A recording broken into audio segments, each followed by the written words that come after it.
algumas sugestões adicionais de bibliografia que eu não queria passar sem contar um pouco da história para vocês. Então, assim, vamos por partes. Discricionariedade e vinculação é um tema clássico, é um tema administrativo raiz. Acho que junto com o interesse público, que é a aula da professora Larissa, são os dois temas mais raiz que vocês vão ver nesses 4 encontros. Eu recomendo, por questões didáticas até, se vocês forem aprofundar nesses temas, comecem aprofundando por interesse público, do que discricionariedade e vinculação, porque eu acho que faz um pouco mais de sentido na cabeça. Mas, assim, os dois são estudados, na real, paralelamente. Então, assim, não tem muito prejuízo da minha aula ter sido primeiro que a da Larissa. Mas vamos lá. Sendo um tema raiz, a gente tem que pensar estrategicamente na hora de estudar. Todo tema raiz, eu gosto de buscar um autor que seja mais clássico.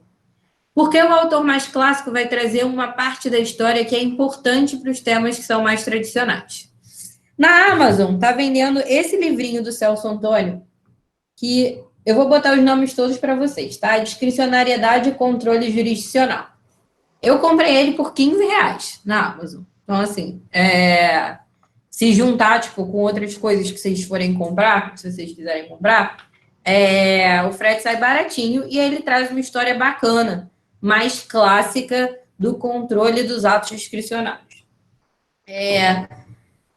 Outro que eu ia recomendar é o capítulo 5. Esse eu vou digitalizar para vocês. É o capítulo 5 do livro do professor Gustavo Binemboim, que vai contar um pouco da dicotomia entre ato vinculado e ato discricionário. O Gustavo ele vai contar um pouco da história, bem focada na constitucionalização do direito administrativo. Então, assim, a do Gustavo já é diferente da do Celso, que é um pouco mais moderna, né, atualizada.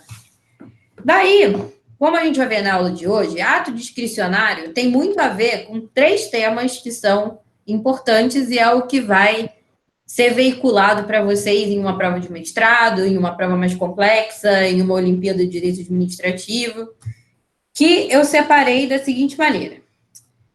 O primeiro tema que está ligado a ato discricionário, que vocês têm que saber bem, é processo administrativo. E a última coisa que tem atual de processo administrativo é uma coletânea da Fórum, essa aqui, foi lançada no ano passado, e fala sobre todos os aspectos do processo administrativo que vocês têm que saber. Então, assim, é uma coletânea de artigos, é bem bacana. Depois eu vou até ver com o Zé. Eu acho que eu e o Zé, a gente tem direito à versão digital disso aqui, porque a gente escreveu o artigo. O meu artigo e do Zé eu mando para vocês. A gente escreveu um artigo em coautoria. Mas se eu conseguir a versão digital, eu mando para vocês também. Não tem problema nenhum. O segundo é um livro do professor Diogo Coutinho, da USP. Ele é professor de Direito Econômico, mas ele escreve muito sobre política pública. Então, acaba estando numa interação entre administrativo e direito econômico, que se chama Direito e Economia Política na Regulação de Serviços Públicos. Esse livro é sensacional, gente. Assim, é um livro bom para você entender como funciona a dinâmica da administração pública e das políticas públicas. E o professor Diogo, ele é muito didático, ele escreve muito com a Maria Paula Dallaribucci, e eles dois, assim, têm dobradinhas muito boas nessa interação. E o nosso terceiro tema que vai abordar na exposição é a parte de controle, né? Controle da discricionariedade especificamente, mas o livro que é referência de controle da administração pública hoje é o livro do professor Eduardo Jordão. O professor Eduardo Jordão, ele não escreve nesse livro sobre Brasil especificamente. Ele faz uma teoria geral do controle judicial. Então, assim, esse livro, ele vai ter muito exemplo de direito comparado, mas ele não é tão focado em Brasil. Só que a parte geral dele é excelente, é muito boa. Então, assim, quem estiver fazendo monografia sobre o tema, para vocês estudarem para as Olimpíadas de Direito Administrativo, ler a parte geral, fazer um fichamento da parte geral disso aqui é excelente. E, por último, um texto sobre controle também, que é muito bom, Eu li hoje, inclusive, para ver se era bom mesmo para recomendar para vocês, que eu não gosto de recomendar coisa que eu não li, né? Tem gente que faz isso, vai na sorte, mas eu prefiro ler antes. Se chama Controle da Discricionariedade Administrativa, do professor Marcos Pérez, da USP, e eu achei bem bacana, ele traz uma visão bastante atual da discricionariedade. Eu vou passar para vocês que esse aqui eu consegui puxar com o meu login na Fórum. Então, essas são minhas recomendações de bibliografia do que eu venho lendo sobre o tema. Então, vamos lá. A gente vai voltar um pouco nos primórdios. Não gosto muito de fazer isso sempre, mas para ter uma raiz, a gente tem que voltar nos primórdios. E voltando nos primórdios, a gente tem que sempre lembrar, gente, que o direito administrativo é um direito recente e é um direito que surge, que se desenvolve na transição entre poder monárquico e Estado de Direito, né? Quando o governante ele vai perdendo o seu poder para a sociedade em si, né? Para um sistema de três poderes, para um sistema em que os poderes são divididos e não estão mais concentrados todos na figura do poder moderador. Por que isso é importante? Isso é importante para a gente sempre lembrar que direito administrativo tem resquício de autoridade. Tem resquício de autoridade porque é o direito do poder público, gente. Ao fim e ao cabo, ainda que a gente esteja discutindo hoje questões de diminuição de prerrogativa, aumento da horizontalidade, diminuição da supremacia do interesse público, influência do direito constitucional. No fim e ao cabo, gente, é um direito do poder público. É um direito que vai pressupor a existência de um interesse público e a existência de um poder que vai permear todas as decisões, todas as funções administrativas. Quando a gente fala de regulação, a gente está falando desse direito do poder público. Quando a gente está falando de participação social, a gente está falando desse direito do poder público. É como se fosse um retorno sempre a esse direito do poder público. Na aula da Larissa, muito provavelmente, ela vai conversar com vocês sobre a evolução da ideia de interesse público, né? Antes, a ideia de interesse público ela era muito focada no que o governante entendia como interesse público. E o que aconteceu ao longo do tempo? O que aconteceu ao longo do tempo foi que a administração pública foi se tornando mais democrática. Foi se tornando mais democrática, com valores constitucionais, e ampliando o seu nicho de atuação para que a sociedade participasse das decisões administrativas. Então, esse movimento todo, que ainda está acontecendo, e eu acho importante ressaltar isso também, esse movimento todo vai influenciar a nossa noção de direito administrativo, é claro, mas não vai tirar do direito administrativo o seu pecado original, que é ter esse caráter autoritário. Porque se a gente parar para pensar, gente, o que a gente ainda tem dentro da administração pública? Poder de polícia, fiscalização. E um exemplo de agora, enfim, que está muito atual, requisição administrativa, né? O que é mais forte do ponto de vista de exercício de prerrogativa do que você chegar para um privado e falar, olha, me dá todo o seu estoque de máscara, N95. Me dá, tipo assim, eu não estou te dando a opção. Você não pode negar. Tipo assim, eu posso, inclusive, ir aí e requisitar tudo para mim. Depois a gente discute o preço, mas eu quero para mim, porque eu estou numa situação de iminente perigo público. Então, assim, esse é um exemplo de autoridade, até um exemplo forte, né, da autoridade administrativa que está previsto na Constituição. A requisição está na Constituição. E a gente está no século XXI, falando de direito administrativo 4.0, sandbox regulatório, firula regulatória tecnológica, nananã, e ao mesmo tempo está fazendo requisição administrativa, que não é nada mais, nada menos que olho por olho, dente por dente, quase uma lei talião. Então, assim, o direito administrativo, ele vai viver constantemente esse pecado original da autoridade administrativa. E, gente, se a gente considerar que Brasil, América Latina e países que têm resquício de legislação autoritária, a gente vai ter isso ainda mais forte, né? A gente tem muita legislação da ditadura em vigor, muita legislação pré-ditadura em vigor, do governo Vargas em vigor. Então, assim, nosso direito administrativo é autoritário e a gente não pode negar isso.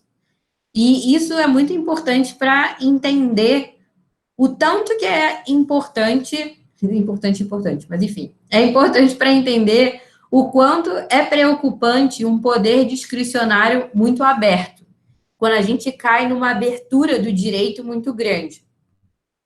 Então, a gente tinha lá, poder monárquico, que aí tanto faz, discricionário ou não, tinha um poder com tudo, de definir tudo. Esse poder monárquico, ele vai transitar para uma divisão entre três poderes, o poder executivo vai estar mais limitado à legalidade, essa legalidade vai trazer parâmetros de atuação, mas, ao fim e ao cabo, é tudo o direito do poder público. E aí vão surgir... Fred fez uma pergunta. Eu tirei minha câmera em vez de abrir a pergunta do Fred, mas tudo bem. Vamos lá. A requisição administrativa também não deveria estar inserida dentro da concepção de processualização do ato administrativo. Nesse sentido, não deveria haver um mínimo de garantias processuais prévias? Mais ou menos, Fred, pelo seguinte. O que o Fred está perguntando, né? Bom, se a requisição, sendo um processo tão invasivo, como é. A Luciana já até respondeu no Fred, mas, enfim, eu vou responder também. Tem gente querendo entrar, mas tem que ser aceita. Gente, aceita a galera aí para entrar. Vamos lá. Vamos explicar a pergunta do Fred. Fred, é o seguinte, como a Luciana estava explicando, a requisição, ela é uma medida que é vinculada à urgência. Iminente perigo público, emergência, ela sempre vai ter alguma coisa, algum braço nela que vai ser emergencial, que vai ser ligado a uma situação excepcional. A grande questão é que você não cria um procedimento para operacionalizar a requisição. Mas como você vai criar, então, uma garantia para o administrado? Você vai regular o pós-requisição, né? Você vai regular tudo aquilo que a administração tem que cumprir, de passo a passo, para com que a requisição seja válida.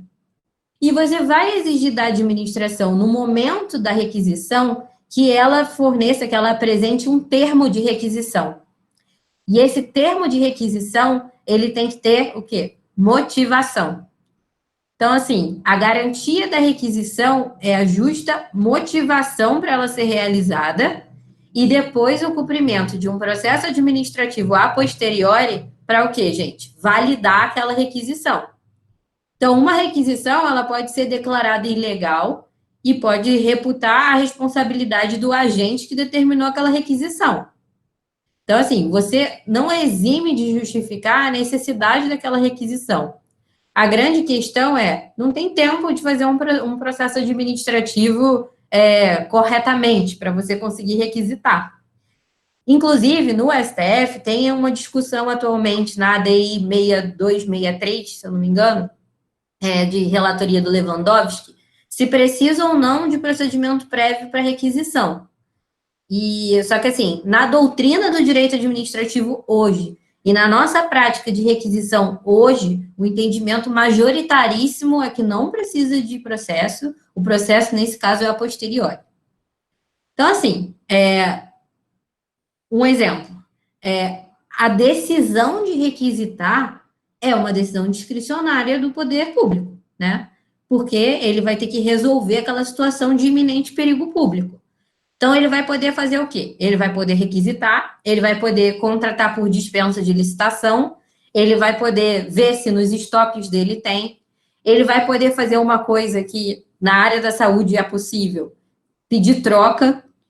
Exemplo, vamos supor que um hospital federal no Rio de Janeiro tenha 300 respiradores e o Hospital Federal do Ceará tenha só 50. O que vai acontecer? Você pode conseguir tentar encontrar itens para você fazer uma troca. Então, assim, você faz uma equivalência de valor e faz tipo uma troca mesmo eu troco 50 respiradores do Rio por, sei lá, 20 aparelhos de eletrocardiograma do Ceará. E faz essa troca. Então, assim, o administrador, ele vai ter um quadro de decisão, né? Vai ter lá aquele quadrinho com várias decisões possíveis. Ele vai puxar a que ele acha que é mais adequado. E aí, aproveitando esse exemplo do Fred e aproveitando a explicação, aí, gente, é que vai residir a diferença entre poder vinculado e poder discricionário. O que é a diferença entre eles? E eu vou explicar de uma maneira completamente diferente do que está nos livros, tá? Porque eu acho que é muito mais fácil entender dessa forma. Vinculado e discricionário vai ser, na verdade, um grau da liberdade de escolha do administrador. Você tem que pensar num ato administrativo como vinculado ou no ato administrativo como discricionário, a depender do espaço que o administrador tem para escolher. Se esse espaço está praticamente todo delimitado em lei, esse ato vai ser vinculado.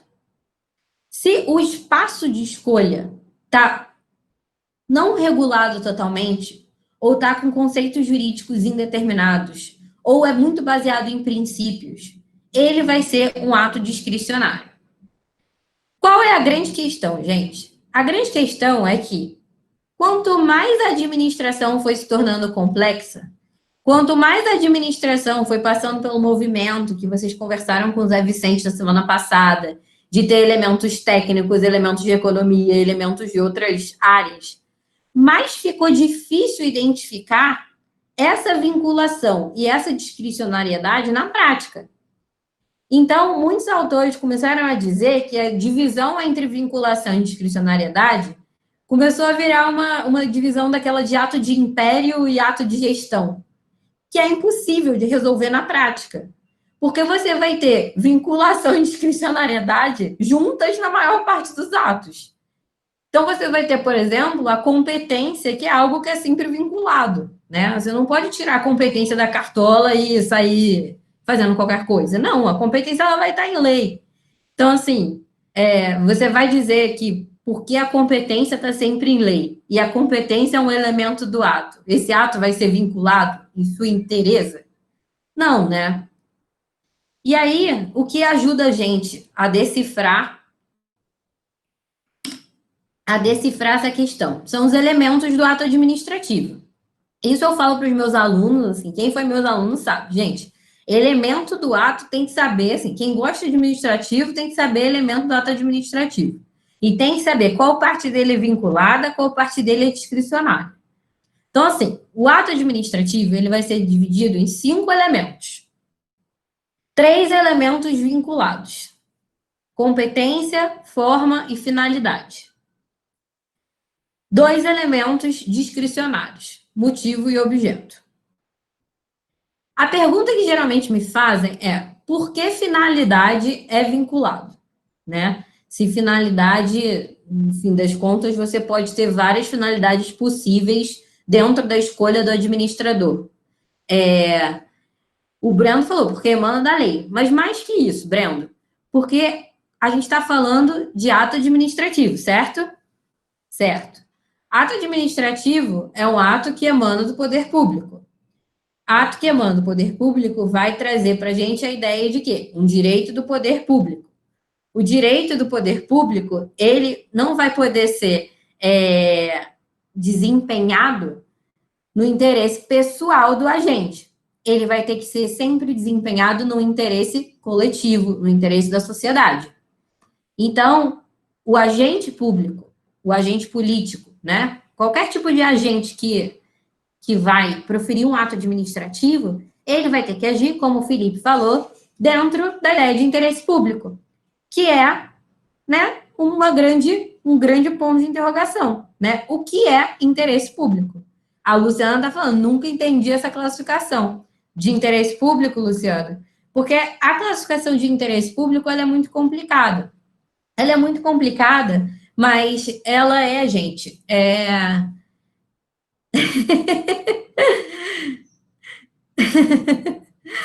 Tô rindo, enfim. Bom, O interesse público, gente, ele é de fato, assim, ele é a carta, ele é o coringa do direito administrativo. Quando você não tem nada para alegar, você bota que é defesa do interesse público, né? Defesa do interesse público, tá tudo certo, né? E aí a Luciana está falando, o que é interesse público? Na verdade, não é difícil definir interesse público. Pelo contrário, é muito fácil definir interesse público. O interesse público pode ser qualquer coisa. Ele é tipo aquele Pokémon que toma a forma do que você quer, sabe? Tipo, para vencer o outro, sei lá. Não sei muito a lógica Pokémon, mas eu sei que tem um Pokémon que parece uma geleia que ele vai se modificando, assim. E, tipo, ele é a sala precisa do Harry Potter, sabe? Tipo, você vai imaginar e ela vai aparecer, e aí é o interesse público, sabe? A sala precisa do Harry Potter é o interesse público. Então, assim, o que acontece com o interesse público ao longo do tempo, né? E o que acontece com o interesse público dentro do poder discricionário? O administrador público, ele vai ter que motivar os seus atos, trazer essa finalidade, o motivo e o objeto para dentro dos objetivos dele, para dentro dos objetivos que ele quer alcançar. A gente está passando por um momento, e aí eu não sei se o Zé entrou nisso com vocês, mas eu vou entrar porque eu acho importante. A gente está passando por um momento em que começou a se ver que só o interesse público, como carta do baralho que vale para qualquer coisa, não era suficiente. Você tinha que dar a esse ato administrativo discricionário mais conteúdo. Mais que isso, você tinha que dar mais dados, mais informação técnica, mais robustez ao ato administrativo. E esse movimento de dar robustez ao ato administrativo, ele começa no Brasil nos anos 90. Gente, olha isso. A gente está começando, a gente está assim, 30 anos, nem 30, porque é de 95 que esse movimento começa. Então, assim, tem 25 anos que a administração pública brasileira está efetivamente se importando com motivar, com trazer conteúdo para o ato administrativo. Então, assim, antes se justificava tudo com o quê? Com base na supremacia do interesse público. Agora, com o elemento da complexidade da administração, que o Zé falou para vocês e a gente está falando, com o elemento de quê? Vinculação e discricionariedade mesclados entre si. Ou seja, você não sabe muito bem qual é o limite da vinculação, qual é o limite da discricionariedade. E com a judicialização dos atos administrativos, você começa a criar um encargo para o administrador público, para aquele que exerce um poder discricionário, de se justificar. Porque senão o que vai acontecer? Todo ato dele vai ser derrubado pelo judiciário. Então, assim, você começa a entrar em um movimento de se preocupar em justificar.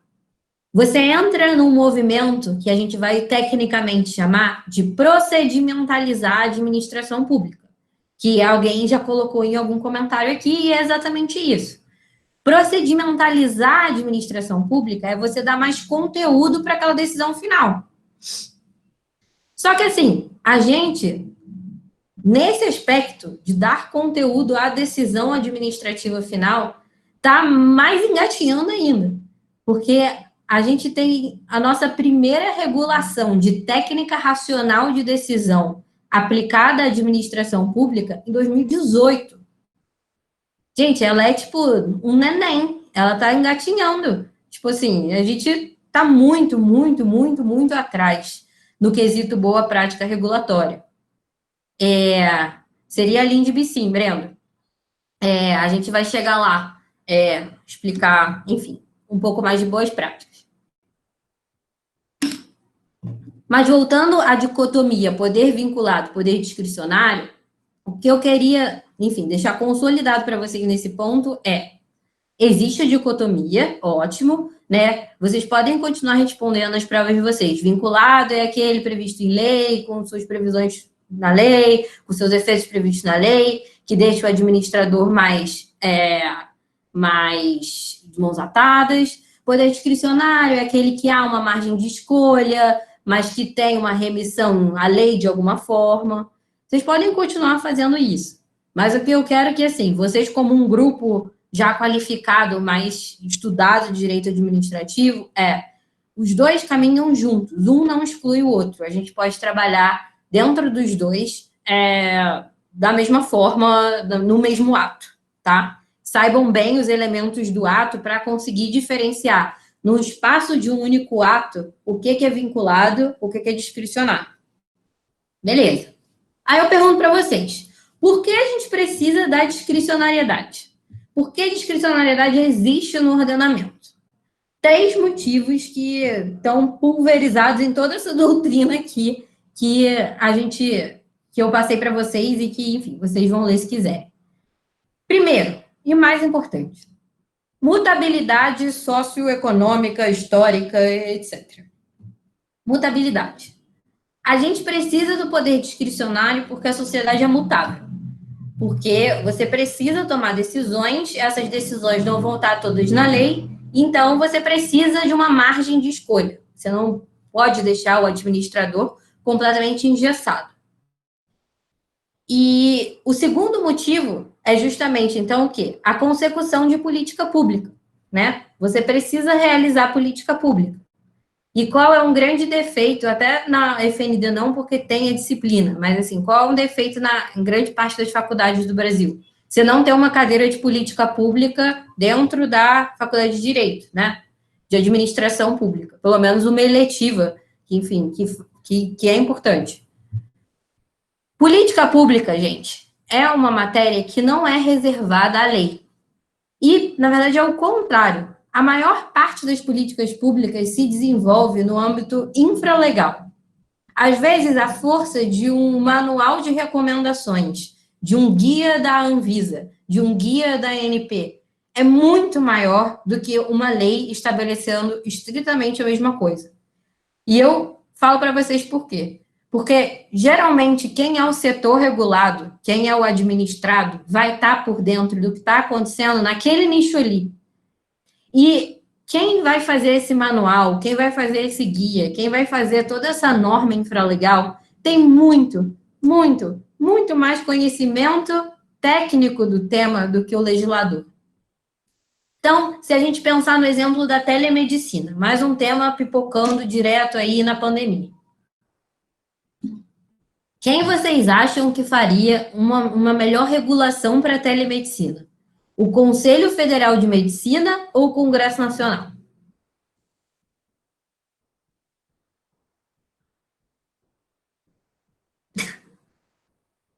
Alguém dá uma opinião aí? Conselho Federal de Medicina ou o Congresso Nacional? O CFM. O CFM, né? Por quê? Porque ele é mais especializado nesse assunto, claramente, do que o Congresso Nacional, que é... Né? O CFM é uma autarquia. A autarquia é a administração policêntrica, né? É a administração indireta. E a administração indireta é criada para quê, gente? Técnica. Técnica. Especialmente técnica. Para que existe INSS? Porque ninguém na administração direta sabe previdência, gente. Por que existe IBAMA? Porque ninguém na administração direta sabe os pormenores da regulação ambiental. Então, assim, essas entidades da administração indireta, elas vão surgindo para se tornarem pequenas ilhas de conhecimento técnico. Na administração direta, ninguém sabe quase nada hoje em dia. A gente tem até uns ministérios melhores que os outros, assim, mas tá bravo, enfim. Mas qual é a função da administração indireta? É você criar pequenas ilhas técnicas, pequenas ilhas de conhecimento técnico dentro da administração. Então, o poder discricionário, ele vai ser alimentado por essa técnica da administração indireta. Ele vai ser auxiliado por essa técnica da administração indireta. Então, assim, quando a gente fala na regulação da telemedicina, de novo no exemplo da telemedicina, quando a gente vai falar dessa regulação, o que a gente vai pensar? Que o CFM vai fazer uma norma melhor, porque está mais próxima dos médicos, dos pacientes, do dia a dia, seja lá do que for, né? O problema, no caso do CFM, é que é uma zona. Mas, assim, no mundo ideal, né? Pensando que o Conselho Federal de Medicina é organizado, né? Tem um setor jurídico e tudo mais, seria o ideal, né? Seria o ideal para regular a questão. E aí o administrador público, ele estaria dentro da amarra da regulação do CFM para tomar as decisões dele em relação à telemedicina. Às vezes o que acontece, e muitas vezes o que acontece essas ilhas técnicas não têm o que se chama de poder político decisório, né? Ou seja, o poder de decidir o rumo de uma política nacional de uma determinada questão. Então, o que acontece as decisões geralzonas de plano nacional de não sei o quê, política nacional de não sei o quê, elas vão ser tomadas pela administração direta ou pelo Congresso, tá? Então, assim, se você jogar plano nacional no Google de qualquer coisa, ou vai aparecer uma lei, ou vai aparecer um decreto. Você vai ter um dos dois definindo plano nacional ou, enfim, algum derivado disso para os grandes temas regulatórios da administração pública. Plano Nacional de Águas, Plano Nacional de Mobilidade Urbana, Plano Nacional de Transportes, Plano Nacional de... seja lá o que for, gente, tem de tudo. Tem realmente de tudo, assim. Para quem não sabe, a minha dissertação foi sobre planejamento. Então, assim, eu repassei 1 milhão de planos, e tem plano... Nossa, de tudo vocês podem imaginar. Mas, no fim das contas, o que vai acontecer? O que vai acontecer é que o pormenor desse plano, ele não vai acontecer a nível de lei, não vai acontecer a nível de decreto. O pormenor do plano vai acontecer a nível de regulação técnica.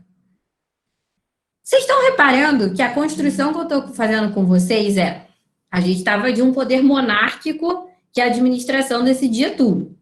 Aí a gente ganha uma divisão de 3 poderes. Aí essa divisão de 3 poderes ganha subdivisões. A administração direta, ela se desconcentra, se descentraliza, e a gente vai criando o quê? Mais bolotas de poder. Então, a gente tem um monte de camadas. Camadas e camadas e camadas e camadas que vão dando complexidade para a administração. Então, assim, se você pensar a nível de Ministério da Saúde, você tem abaixo do Ministério da Saúde o SUS, a Anvisa, a ANS e um monte de secretarias estaduais de saúde para gerir. Onde entra o poder discricionário nisso tudo, né? Nisso tudo que a gente está falando. Entra, gente, em você pensar na administração pública como uma cadeia. Como se você parte sempre da ideia mais geral, né? Do que é mais fixado, do que é fixado mais genericamente, abstratamente na regulação, que geralmente vai estar fixado na lei ou em algum decreto, né? Você sempre vai partir, não, claro, da Constituição primeiro, né? Isso aí eu nem preciso falar, já estou pulando da Constituição, né? Você olha a Constituição, olhou na Constituição a competência, enfim, a finalidade, você vai partir para a segunda camada, que é a lei e o decreto. Não tem nada na lei e no decreto, você vai partir para a terceira camada, que é a infralegal, para a regulação técnica, para as regulações e etc. O quadro da discricionariedade, então, gente, ele vai ser composto pelo quê? Por toda essa galera agindo em conjunto. O que vai delimitar a nossa discricionariedade na administração pública democrática do século XXI? Vai ser a Constituição, vai ser a lei e vai ser a norma infraconstitucional, infralegal. Então, você vai ter que considerar isso tudo. E eu fiz todo esse movimento para mostrar para vocês o quê? Parar na lei, parar na camada da lei é insuficiente. Você precisa do INSS, do IBAMA, da Anatel, da ANS, da Anvisa, dessa galera toda, para fazer com que isso aqui seja aplicado na prática. E o que a galera de política pública estuda? A gente estuda o sistema todo. A galera de política pública estuda como você tornar a lei concreta. Como você vai fazer essa ponte entre o legal e o infralegal? E o infralegal não necessariamente precisa ser norma. O infralegal, como eu estava falando para vocês, pode ser um guia, um manual, diretrizes, até publicidade estatal. você direcionar uma publicidade estatal para um determinado comportamento, né? Karina, que gosta muito de falar de economia comportamental, vai falar muito dessa ideia de boas práticas, que nem sempre está associado à norma. Então, assim, voltando no porquê discricionariedade, né? Mutabilidade social, consecução de política pública, a gente precisa fazer com que a lei seja concreta. E terceiro, que eu acho que é preciso falar, porque a gente fala muito pouco disso, a ideia de que a lei é insuficiente para concretizar. Isso tem que estar muito claro para a gente na hora de pensar em discricionariedade. Eu gosto que o Gustavo Benimbonha, ele vai falar que a discricionariedade ela tem 3 características. Ela é necessária, ela é justificável e é inevitável.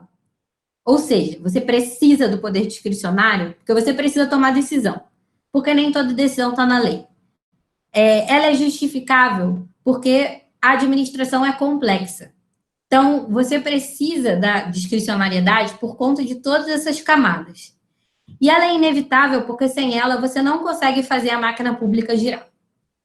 Então, a gente tem essa evolução da ideia de algo que era todo do poder monárquico, muito forte um governante que podia tomar a decisão que quisesse, para uma transição que passa por se importar em fazer com que política pública seja concretizada, se importar em fazer com que isso seja procedimentalizado, se importar com valores constitucionais, se importar que existem várias instâncias de decisão dentro da administração, se importar com um bando de coisas. Então, a gente ganha complexidade e ganha também uma carga maior para a discricionariedade. Qual é a consequência disso tudo, gente? Quanto mais complexa se tornou a administração, mais se judicializou ato administrativo, né? Se hoje em dia, né, na minha prática advocatícia, não sei se a Isa, que trabalha comigo, ainda está aí, mas Isa sabe muito bem. Se a gente tem algum problema com a administração pública de decisão, né, de ato administrativo, a gente vai recorrer ao judiciário. No fim das contas, a gente vai recorrer ao judiciário. Boa, Isa. A gente vai recorrer ao judiciário. Se a gente vai ter que recorrer ao judiciário, a gente vai ter que levar ao judiciário a prova de que a administração não está cumprindo o que ela devia cumprir.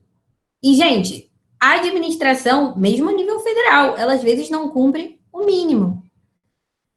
Um caso que eu estou atuando agora, aconteceu o seguinte, um cliente nosso recebeu uma multa, né, era uma penalidade, na verdade não era nenhuma multa, era outra modalidade de penalidade, e a decisão tinha 3 linhas.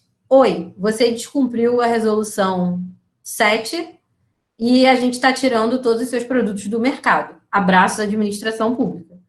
Tipo assim, não tinha processo administrativo, não tinha fundamentação, não tinha consequência prática da decisão, não tinha motivação, não tinha nada. Era um verdadeiro ato arbitrário, né? Isso é discricionariedade? Óbvio que não, né?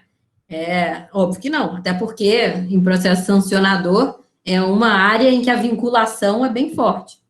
Mas, enfim, o que a gente fez? Pegou esse ato e judicializou. Então, assim, esse caso é mais palpável. Mas a gente pensar em atos administrativos mais intangíveis, né, mais difíceis de lidar, porque são de política pública em si, a coisa começa a ficar um pouco mais complicada. Vou dar um exemplo para vocês. Isso foi um caso concreto. Agora eu não lembro se foi da gestão do Crivella ou se foi do último governo do Paes. Mas, enfim, o caso era o seguinte. A administração pública tinha optado por construir 12 creches na Maré. Só que a Maré, dentro do mapa de educação infantil do Rio de Janeiro, não é a área que você precisa de mais creche, né? Existem áreas, na Zona Oeste, especialmente, que você precisa muito, você tem muito mais demanda de creche do que na Maré atualmente. Atualmente, na época da ação, né? Eu não sei mais como tá. Isso foi em 2018, 17. Não sei, gente. Tô perdida. Enfim. E eu sou meio Dory, então... Mas tá bom. Enfim, foi em um ano, 2017, 2018. Enfim, o que aconteceu? O MP foi e falou, não, a Maré não tá precisando de creche, não. A fila da Maré para creche é menor do que a fila para Campo Grande para creche. Você vai pegar esse recurso de administração e vai construir em Campo Grande. E aí, o que o MP fez? Ação civil pública. Fez uma ação civil pública para falar que a administração estava aplicando de maneira ineficiente o recurso para construir creche. A decisão de construir 12 creches é majoritariamente vinculada ou é majoritariamente discricionária? Vocês acham que o MP, né, e o judiciário tinham que se imiscuir nessa decisão administrativa de construir 12 creches na Maré e não 12 creches em Campo Grande? Eu acho que sim, levando em consideração a eficiência da alocação de recursos públicos, até porque o MP, quando atua dessa maneira, atua para a sociedade, né? Acho que todo mundo iria suportar esse ônus de uma alocação ineficiente. Então, acho que bem politicamente, eu acho que sim, mas não sei qual seria a decisão do magistrado. Na minha promotoria, por exemplo, a juíza provavelmente iria ser pró-MP. Ana, Podem falar. A ideia é que vocês falem um pouco. Eu acho que nesse caso, assim, tentando pensar em abstrato, eu acho que a decisão sobre construir em local A ou local B, no final das contas, é uma decisão discricionária. Mas, conforme a situação concreta vai se apresentando, vai ficando um pouquinho mais vinculado, vai caminhando para o lado da vinculação, como, por exemplo, nesse caso. Se nesse caso você tem uma constatação de que em outro canto da cidade a fila é muito maior e que nesse outro canto, né, no canto que se quer construir, a fila não é tão grande assim, ou se não tem fila, então parece ser mais vinculado que se construi em outro lugar. Não necessariamente nesse lugar que o MP falou, mas assim, de repente em qualquer outro lugar. Vamos supor que esse fosse o caso da Olimpíada. Qual seria o ITER para pensar? Tipo assim, gente, tem resposta certa para os dois lados, tá? Certo, assim, depende de quem você está defendendo. A graça é essa. A graça do direito é essa, defender as coisas mais absurdas e enfim, né, passar o óleo de peroba e seguir em frente. Mas vamos lá. Quais são os caminhos para entender esse caso?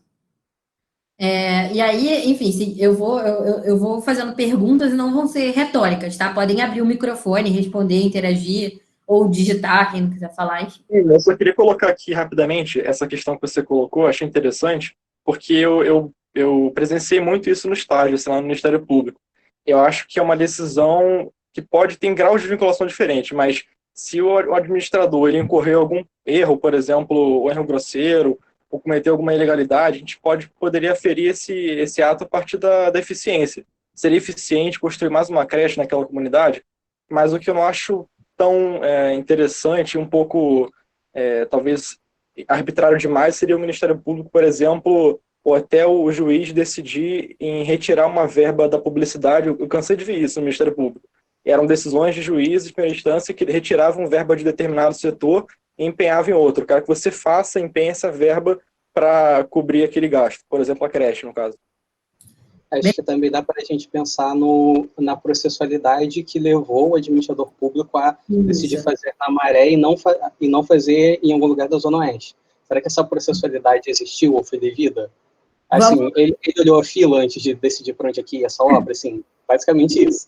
Gente, tem várias camadas de questões a serem consideradas num caso como esse. Primeiro, é que, assim, quando a gente lida com política pública, com um governo com pouco dinheiro, a gente vai sempre lidar com uma escolha difícil. Isso é um ponto de partida essencial. Nenhuma escolha vai ser fácil. Nenhuma escolha vai ser fácil.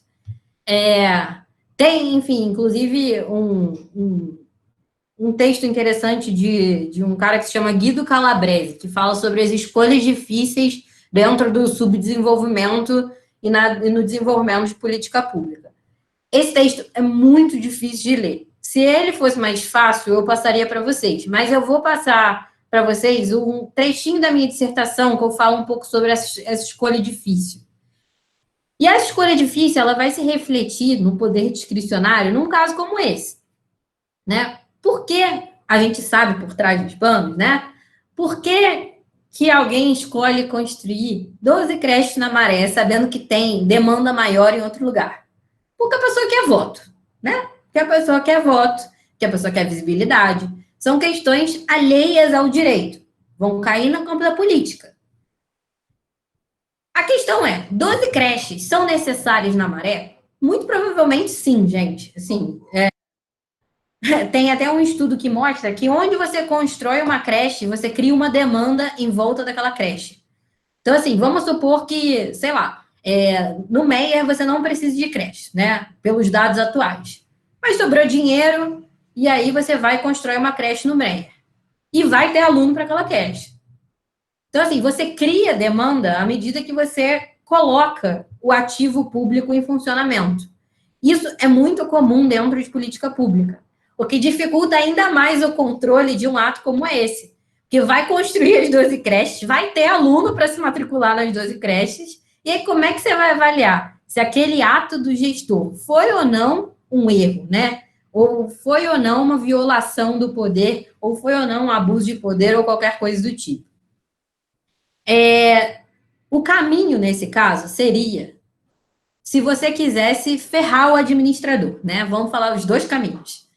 Se você quisesse ferrar o administrador, você iria pela linha da procedimentalização da administração pública e o que a gente estava conversando das boas práticas dentro da administração e da gestão.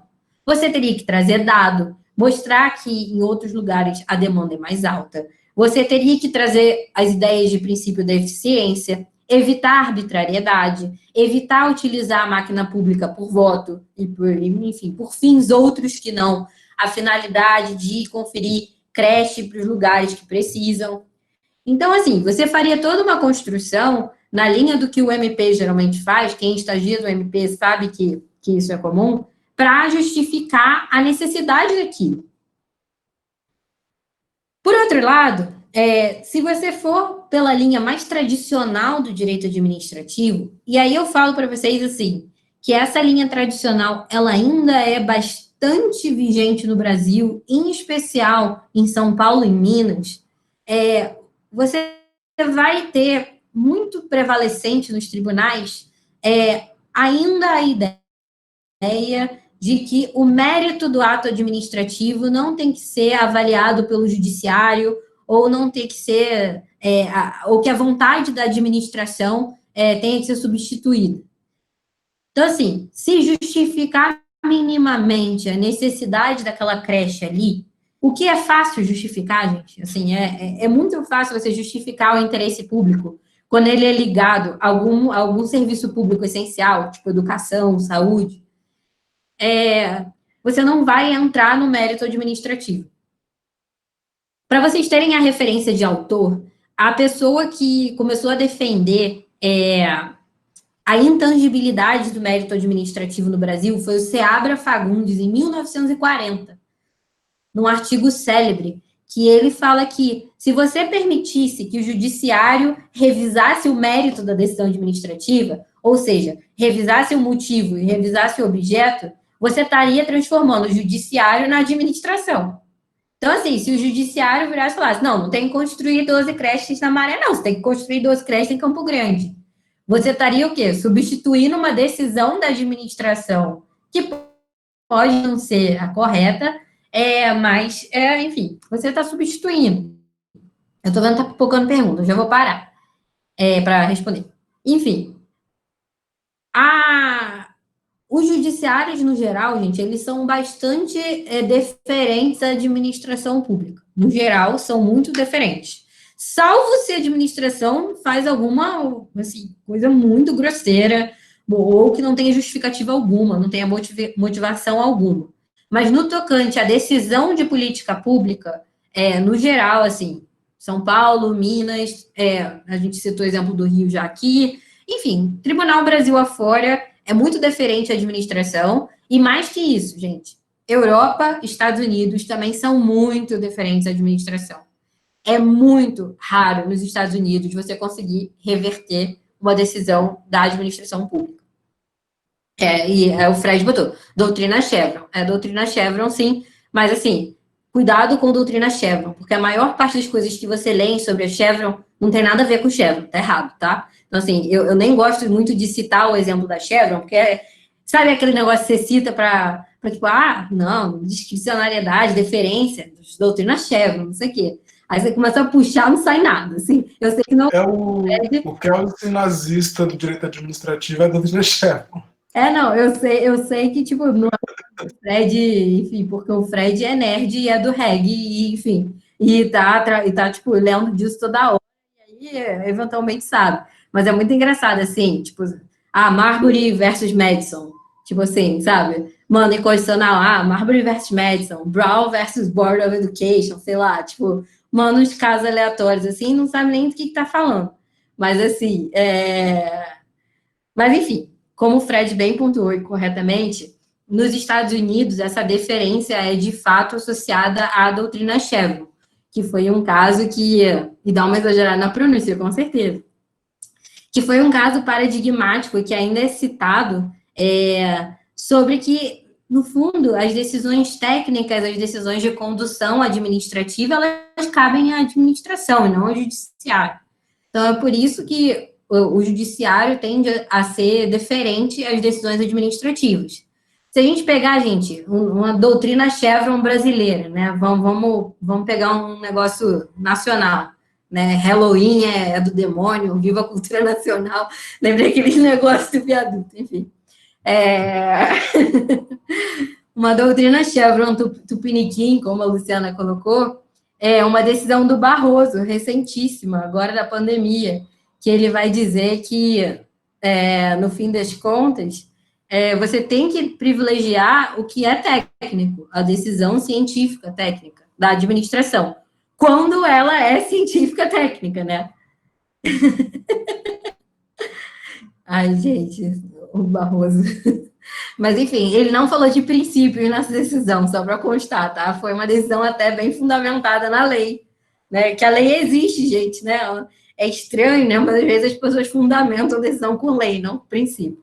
Mas nessa em especial, na nossa doutrina Chevron Tupiniquim, Viva a Cultura Nacional, Show Halloween, é uma decisão muito importante do Barroso. Muito... Felipe tá rindo, eu tô rindo, Felipe. É uma decisão muito importante do Barroso, que eu, inclusive, recomendo todo mundo a ler. Agora o Felipe desligou a câmera e eu tô rindo mais ainda. Eu vou passar a decisão para vocês. Eu não sei a ADI de cabeça, porque eu li tanto ADI nesses últimos dias que eu não sei qual é. Mas enfim, uma decisão super, super boa dele, que vai falar justamente isso, a deferência do judiciário para quando a administração é técnica. Só que para existir essa deferência, a gente precisa do quê, gente? De motivação, né? De processo, de motivação, de que as decisões sejam tomadas de maneira efetiva e que as decisões sejam tomadas de maneira racional pela administração. Então, assim, a gente tem coexistindo hoje, corrente número 1, a corrente que ainda defende a intangibilidade do mérito administrativo, que acha que o judiciário vai controlar só os elementos de legalidade básico. Só vai controlar a competência, a forma e a finalidade.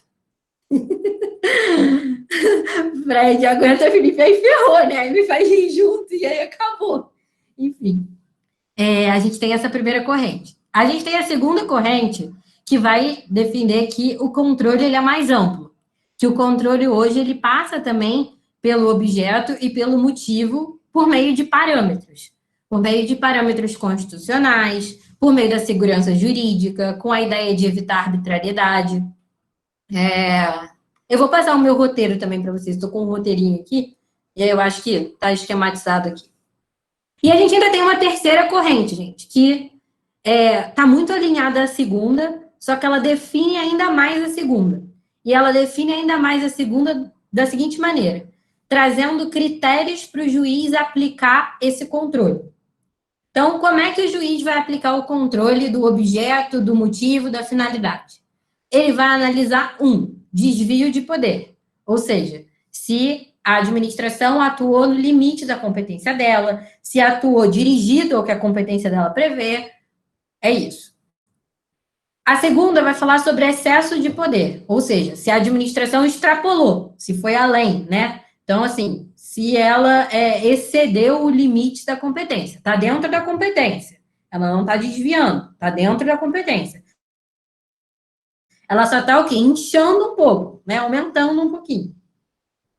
E uma terceira, que talvez seja mais conhecida para vocês, que é a dos motivos determinantes. Ou seja, se expôs o motivo, se expôs um processo inteiro de motivação, aquele ato se tornou vinculado.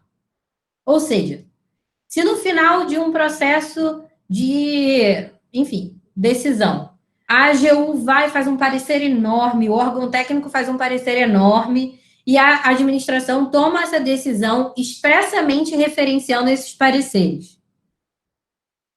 O motivo dessa decisão se torna vinculado, gente. E aí o Poder Judiciário pode controlar, sim. E aí o Poder Judiciário vai fazer o quê? Vai pegar o parecer da AGU, vai pegar o parecer do órgão técnico e vai controlar com base nesses pareceres. Então, você vai ter que o quê? Subsidiar o judiciário justamente para fazer com que ele controle de uma maneira mais condicionada, assim, conduzida. Então, assim, não é um controle da discricionariedade administrativa aberto, né? Repara que quem defende que existe controle do mérito administrativo vai prever algum grau de parâmetro. A questão é que as duas correntes que defendem o controle do mérito administrativo, elas são uma mais aberta e uma mais fechada, né? A segunda, que eu comentei com vocês, ela é mais aberta. Ela vai permitir o controle com base em valores constitucionais, princípios, essa coisa meio, né, psicodélica do direito público, e a terceira não, já cria teorias parametrizadas para o que você vai olhar para a atuação administrativa. Na prática, gente, é um carnaval, aplica tudo junto, a segunda, a terceira, vai aplicando tudo, mas assim, quem teve aula comigo, sabe, eu sou uma cética dos princípios, assim, né, eu tomei ranço, né, eu tenho ranço de compliance, de princípio, de várias matérias, assim, que eu não aguento mais olhar. Assim, se brotar um artigo de compliance na minha frente, nossa senhora. É porque eu acho que eu peguei o boom do compliance, e aí era só compliance, nossa, inferno, né? Compliance 4.0, nossa, não, nem fala, gente. Botou também um número no depois, aí já é tragédia, assim. 4.0, 5.0, 3.0, 2.0, porra, enfim. Não, gente, eu defendo o compliance. O CrossFit eu não defendo, não, gente. Quem faz CrossFit eu nem sigo no Instagram. Mas, assim, compliance é bacana, tá? Tipo assim, é bacana, tem que ter. No Brasil não é aplicado corretamente, tá? No Brasil, o compliance é uma farra, é a farra do compliance, mas, assim, Pô, Isa, eu fazia crossfit. Que isso? Como é que você é minha estagiária e fazia crossfit? Que isso? Que absurdo. Enfim, gente, é brincadeira, tá? Nada contra crossfit. Eu sou a favor de endorfina. Enfim.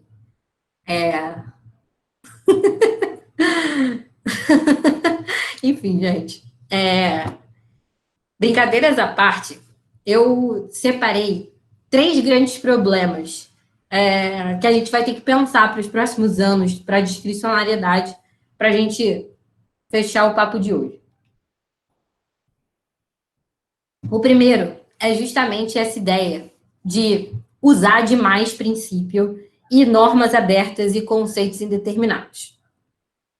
Eu acho que falta hoje na administração pública, e aí na administração pública nível alto, né, nível ministerial, e administração pública nível iniciativa de lei do presidente que vai para o Congresso e o Congresso decide, né, esse nível que eu estou falando, tomar mais decisão com algumas coisas, ou minimamente criar parâmetros para que a decisão seja tomada.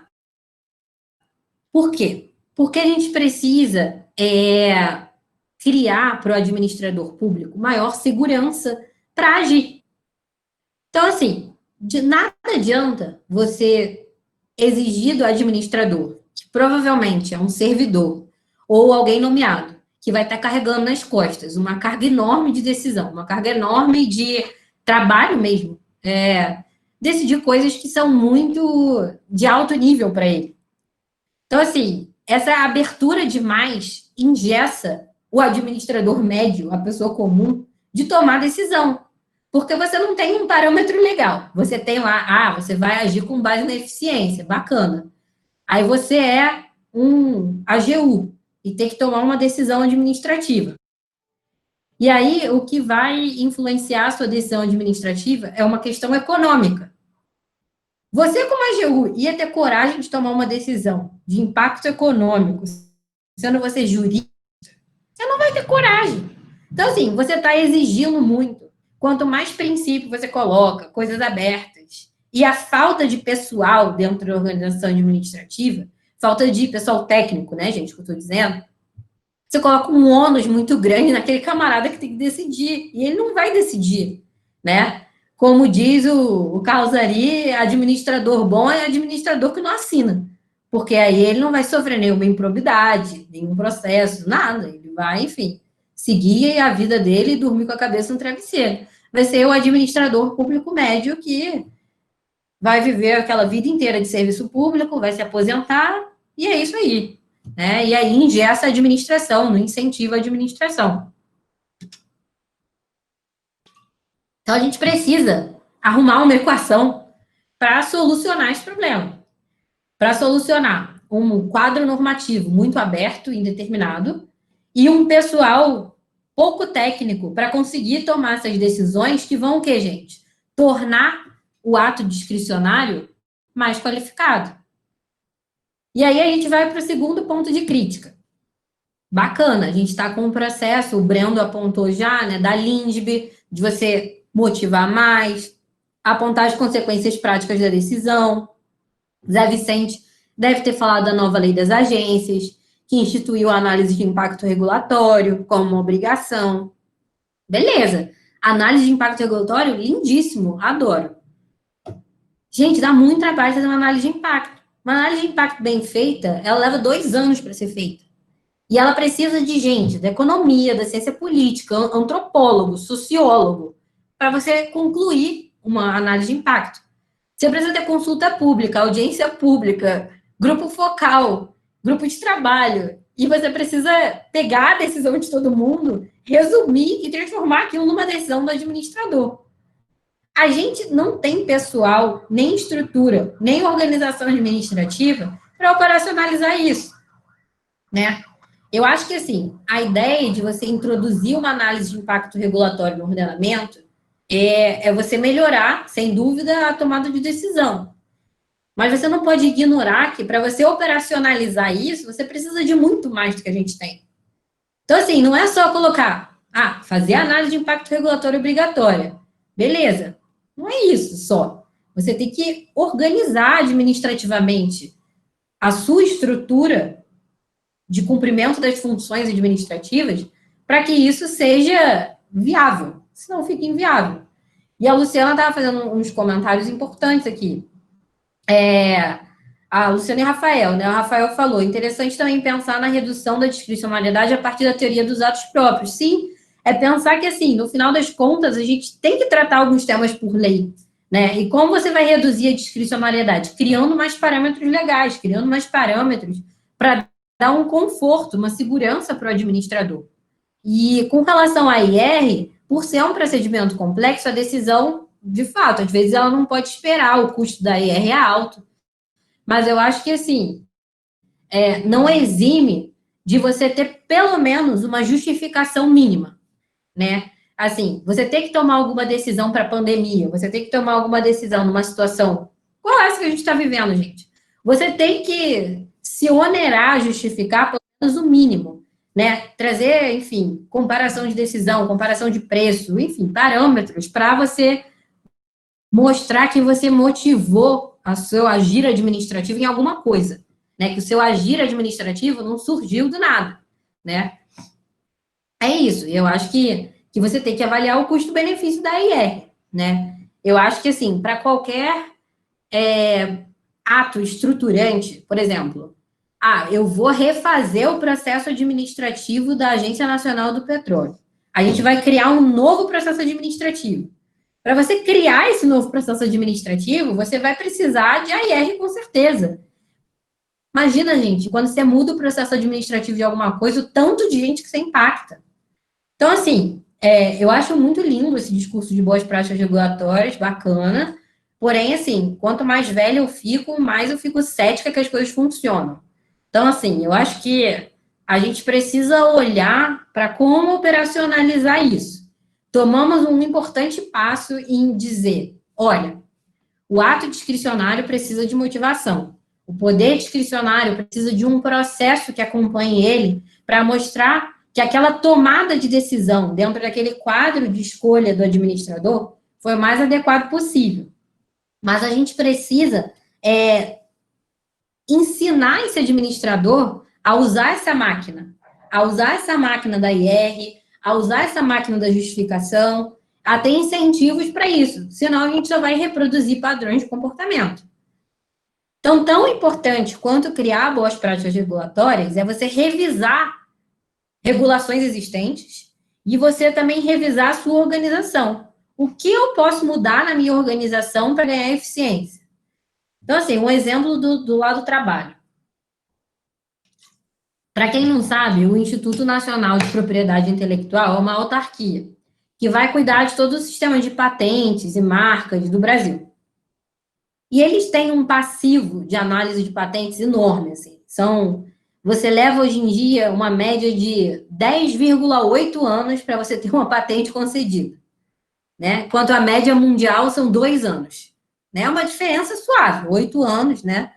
Você já nasceu, fez creche, primário, tá no segundo ano, e aí tua patente sai. Então, assim, né? Ou você morreu, também acontece muito.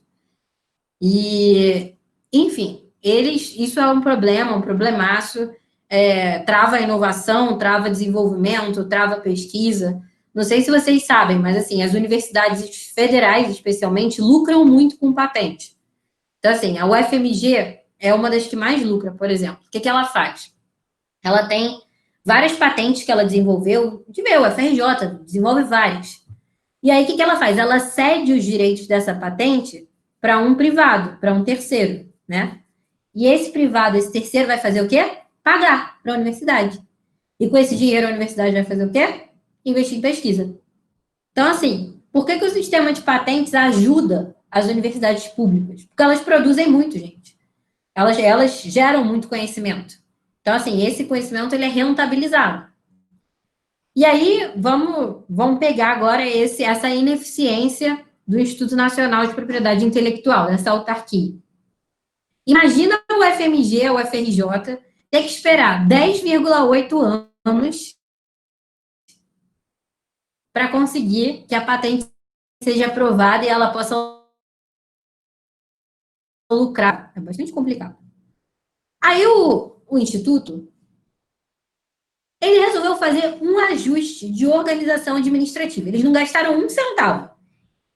Eles só mudaram a estrutura interna. Fizeram, né? Tipo, The Sims. Quebraram as paredes, ajudaram, agruparam. Gente, tipo assim, em 2 anos que isso está em operação, a média já reduziu 2 anos e meio de análise. Só com uma reestruturação na organização. Então, assim, quando eu falo em ganhar, motivar mais os atos discricionários, pensar numa administração mais de boas práticas, não é só, investir dinheiro, vou gastar dinheiro, vou ter que contratar mais gente. É você pegar o que você tem e trazer mais potencial dentro daquilo. Então, uma crítica minha ao pessoal que relaciona a IR, poder discricionário, diz que, enfim, esse é o Messias que veio para salvar a motivação. É que, assim, gente, do jeito que está na lei, ninguém vai fazer a IR, vai todo mundo falar, dispensa a IR porque o custo da IR é muito alto, dispensa a IR porque é muito difícil fazer, dispensa a IR por XYZ e segue o baile. Então, assim, o que eu acho que a gente precisa, de fato, é uma reforma administrativa, sem dúvida alguma, federal, e eu acho que a gente precisa pensar em alternativas à IR também, para conferir mais motivação. A gente não precisa fazer um procedimento chique, ótimo, OCDE, ONU, não sei o quê. A gente pode também fazer meios mais simples de dar essa motivação para que o gestor comum, o gestor que você, vai no balcão pedir cópia, consiga, de fato, operacionalizar. Então, assim, a imagem do administrador, do gestor, administrador, servidor que eu tenho, eu sempre adorava essa placa que tinha na secretaria da UERJ. Lá na UERJ, tipo assim, você ia lá na secretaria da graduação pedir qualquer declaração, qualquer coisa, né? Na minha época. Tinha um cartaz enorme dos milinguidos dizendo assim, tipo, não faça do seu atraso a minha urgência. E aí, assim, é um monte de servidor mal-humorado. E é isso, assim, esse é o retrato da, tipo, administração de boa parte, é isso, é o direito administrativo do balcão, que eu chamo, que eu chamo direto. O direito administrativo do balcão é a regra. A administração técnica de alto nível, que faz a IR, fala francês, fala Board of Education, de forma chique, é exceção. É exceção, né? É isso. Então, assim, não adianta fazer decisão do TJ, citando a análise econômica do direito, precedente dos Estados Unidos, quando a nossa administração está com cartaz dos milinguidos falando não faça o seu atraso em urgência. Então, assim, eu acho que a gente tem que ser realista, né? Eu sou uma pessoa muito cética e realista quanto à administração. Acho que a gente tem que pensar em soluções viáveis, né? Mas eu acho também que uma norma, pensando em boas práticas, pensando em AIR mesmo, ela serve para uma coisa importante. E aí tem um texto sensacional, esse eu acho que tem tradução para o português, eu vou procurar para vocês, que é uma doutrina dos Estados Unidos muito bacana, que se chama Doutrina dos Superestatutos. Vocês já ouviram falar nisso?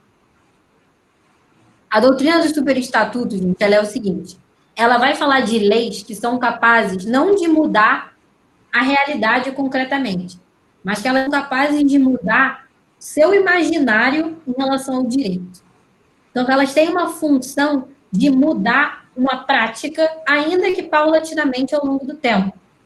Então, essa função de um superestatuto ou de uma super-lei, ela teria basicamente esse condão, de você mudar o racional. Então, às vezes, uma nova lei das agências reguladoras, uma nova qualquer coisa, vai trazer para você não aquela mudança mágica, brilhante na prática do PowerPoint, enfim, da Casa Civil.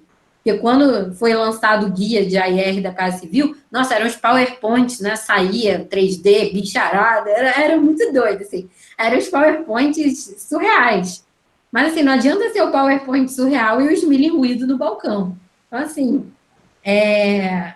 eu acho que a gente precisa de coisas reais. Mas eu acho também,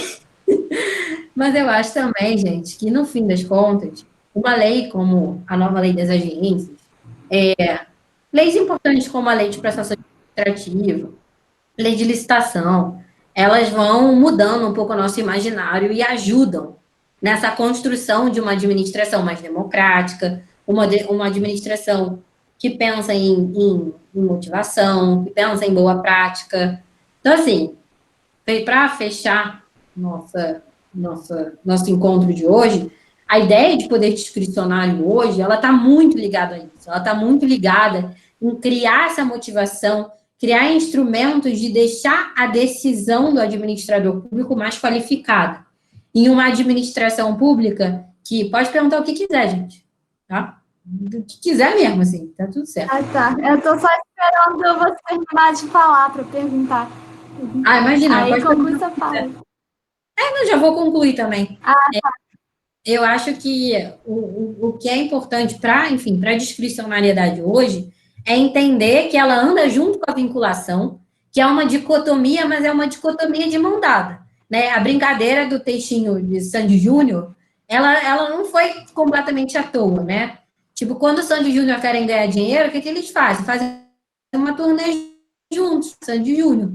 Então, assim, discricionariedade e vinculação juntos, eles ajudam a fazer o ato rodar, o ato funcionar. Eu fico imaginando, quando eu falo essas barbaridades, eu fico imaginando, tipo, o Celso Antônio ouvindo isso, assim, e com ar de reprovação. Tem uma figurinha do Celso Antônio ótima no WhatsApp, que é ele muito bravo, assim. Eu sempre tenho medo daquela figurinha. Mas, enfim. Pode falar, Lu.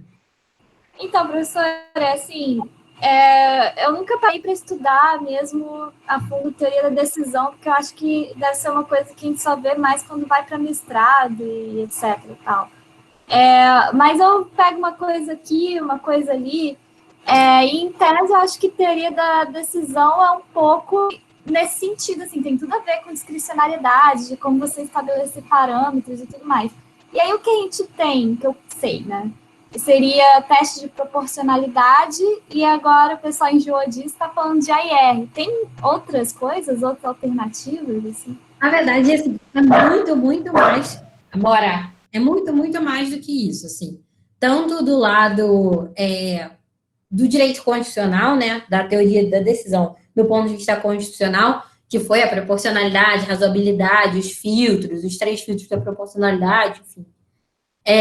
Quanto a própria IR, assim, eu considero que você não tem que olhar para a decisão só assim, pelo parâmetro de como decidir.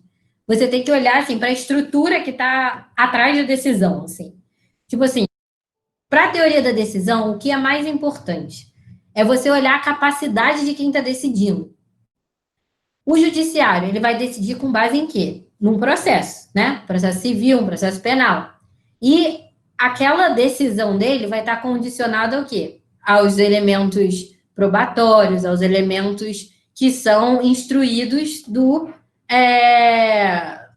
próprio processo. O administrador, ele já está condicionado na sua decisão a fatores diferentes, completamente diferentes do juiz. Então, assim, eu acho que para a teoria da decisão, o que é importante hoje, assim, é porque a teoria da decisão é muito complexa, muito, muito mesmo. Assim. Se você pegar livros de teoria, de metodologia de decisão, a coisa assim, é até gráfico, equação, são várias paradas assim. Proporcionalidade levada a sério, gente, o livro do... Pois é. Enfim, proporcionalidade levada a sério, o Alex, o Robert Alex, né, o pai da proporcionalidade, enfim, ele detesta que chame ele de pai da proporcionalidade, mas enfim.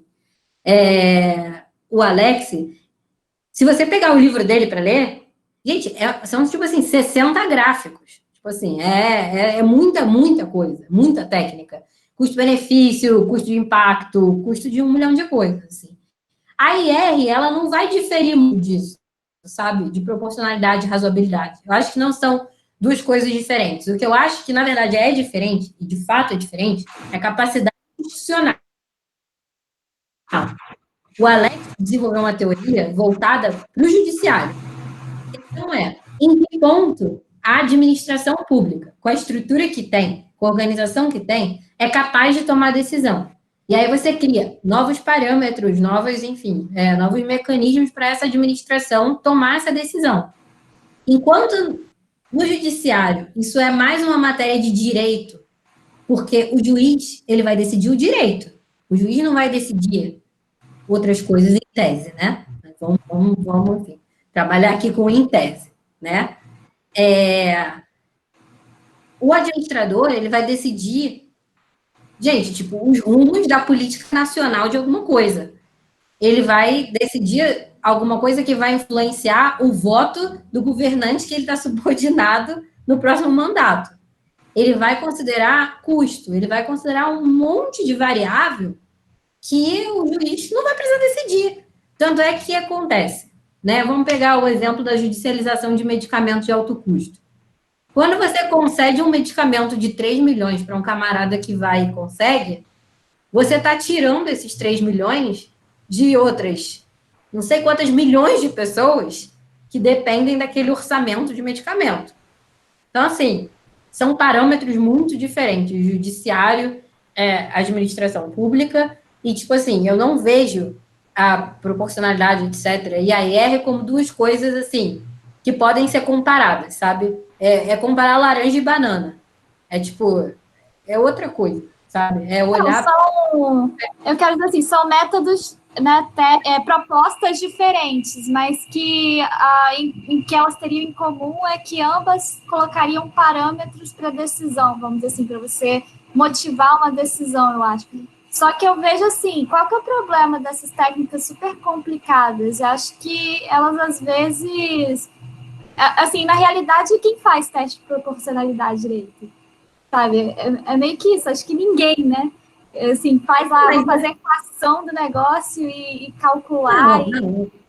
Eu acho que a aplicação na prática do próprio Alex não era o juiz que estava fazendo a equação. O que ele quis demonstrar com as 60 mil equações foi que aplicar os 3 filtros, minimamente, né, os filtros da ponderação, enfim, ajudam a melhorar a qualidade da decisão. Ajudam, assim. Só que, assim, a grande questão é que muito processo é mal instruído. E eu acho que, assim, a falha na aplicação da teoria do Alex num judiciário que a gente tem aqui, completamente ativista, completamente doido do ponto de vista de instrução processual mesmo, gente. Você pega uns processos, nem parece que a pessoa fez direito, assim, é um negócio completamente... vergonhoso, vergonhoso. Então, assim, você pega uns processos mal instruídos e aí fica mais difícil aplicar. Mas se você for para níveis mais altos, tipo, níveis mais altos de aplicação de técnica decisória, mesmo em decisão contra a administração, você vai ver o STF aplicando bem os filtros de proporcionalidade. Vai aplicar conforme ele acha certo, enfim. Agora, se você desce para a primeira instância, aí, minha filha, enfim, é triste. Então,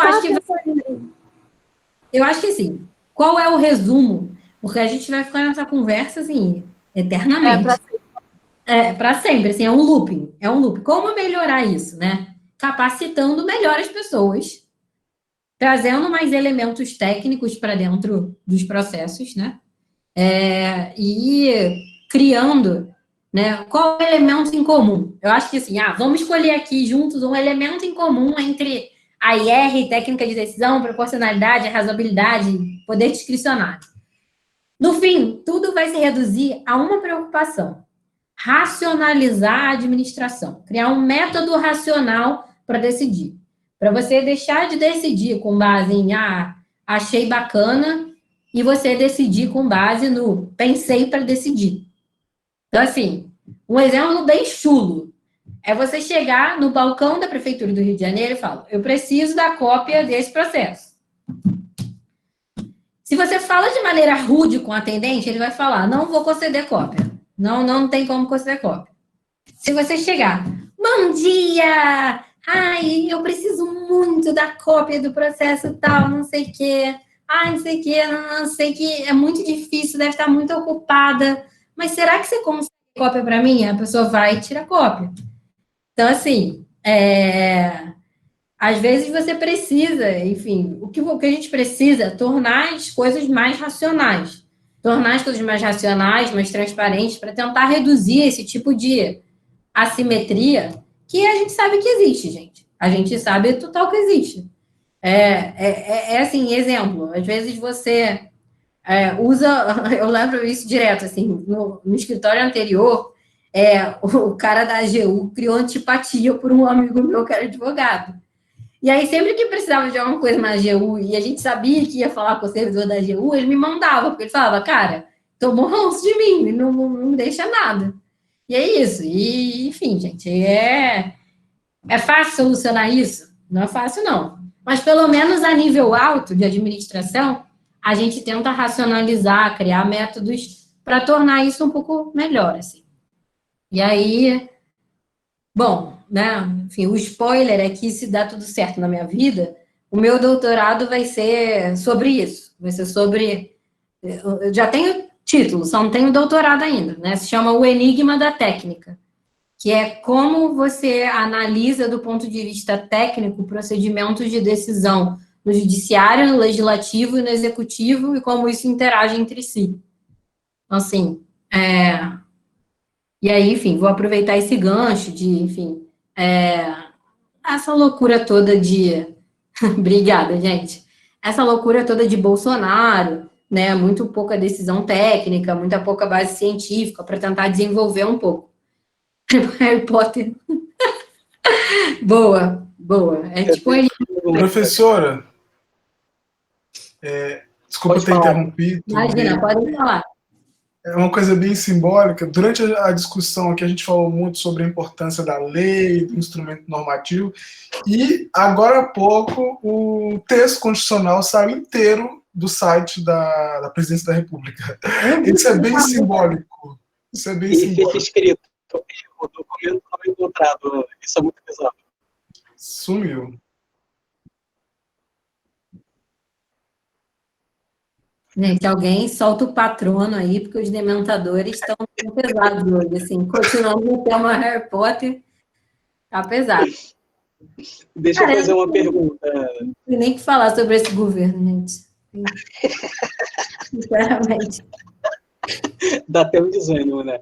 Antigamente, sei lá, acho que até o início do ano, assim, você tinha aquela raiva, né? E a raiva te estimulava a falar mal do governo, mas agora nem isso mais. O desânimo já desceu tanto que nem essa energia do ódio você tem mais para fazer esse tipo de coisa. Não tem, cara, assim, tipo, nas semanas que eu tava mais ativa em relação ao governo, etc., foram as minhas semanas mais depressivas, sabe?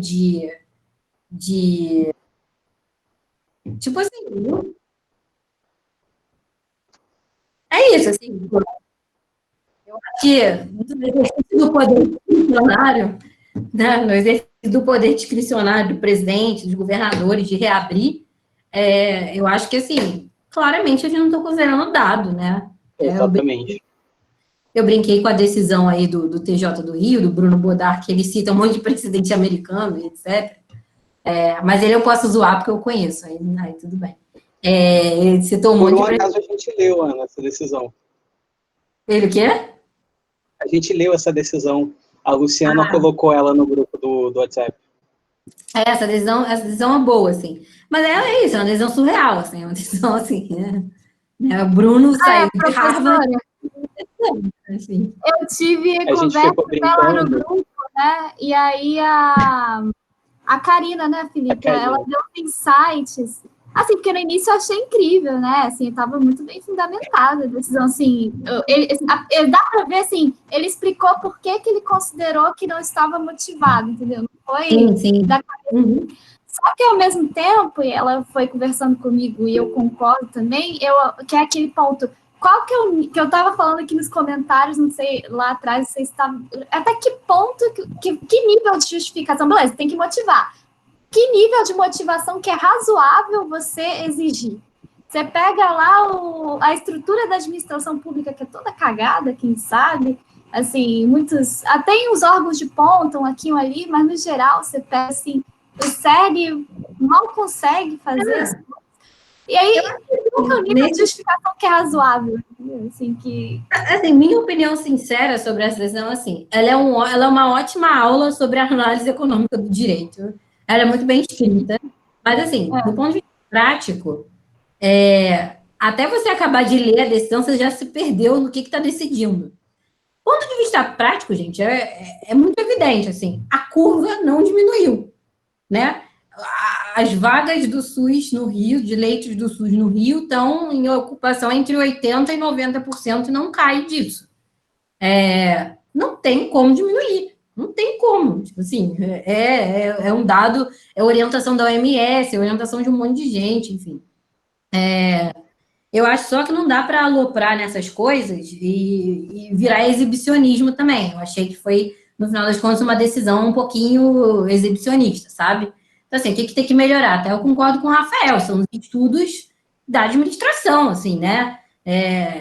Porque, para mim, no fim das contas, que lindo, né? A decisão citando um monte de coisa, todo mundo deslumbrado, porque geralmente vem uma decisão citando Eli Lopes Meireles, edição de 1997, bizarra, e aí vem uma decisão toda bonitona, cheia de justificativa, enche os olhos, sem dúvida alguma. Mas não é só isso, sabe? Você tem que ser coerente com a realidade. Eu até brinco, quando a gente é recém-formado, a gente faz, ou até no fim da faculdade, quando a gente se empolga de fazer JEC, né? Tem a fase que o estudante de direito descobre o JEC. Aí cita tudo no JEC, bota Canotilho no JEC, né? Cita no JEC qualquer coisa, né? Bota, enfim, qualquer coisa no JEC. Aí, assim, quanto mais velho a gente fica, tem que fazer um JEC, gente, eu não cito ninguém, assim, mal a lei eu cito, eu só digito, assim, faço uma inicial de 3 páginas e é isso, assim. E eu acho que, no caso, por que a gente faz isso quando é novo, né? Para mostrar conhecimento, aquele negócio. E eu acho que juiz, ainda mais em decisão assim, que é muito estruturante, é natural que role um exibicionismo. Normal. Mas eu acho que é tipo isso, assim.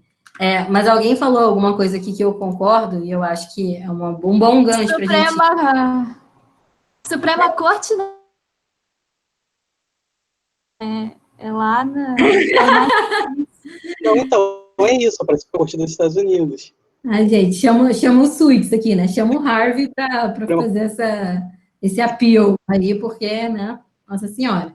Mas como o Pedro falou, eu acho que é isso, assim, falta um meio termo, né? Entre, né, o caos, que é hoje, e a IR. Mas eu acho que a ideia de instituir a IR, de procedimentalizar isso, é você tentar chegar nesse meio termo. Só que, às vezes, de novo que eu estava falando lá do superestatuto. Às vezes, você precisa da porrada, sabe? Da lei que prevê o procedimento bom e que aquilo é a regra e é isso, para você conseguir criar esse meio termo.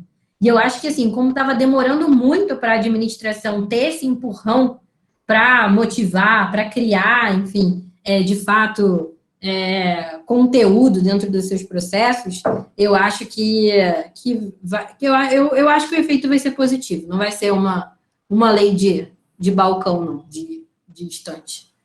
E se vocês quiserem, eu passo esse artigo dos superestatutos. Eu gosto muito dele, é muito bom. Luana, deixa eu só fazer a minha pergunta, que você tinha falado mais ou menos ali no início, no meio, né, da sua exposição, sobre a procedimentalização, sobre o processo administrativo, né, esse processo de justificação do ato, que isso torna esse ato, digamos assim, mais respeitável, mais pesado, e o Poder Judiciário precisa ter, digamos assim, um respeito extra por ele ter sido baseado em evidências e tudo mais.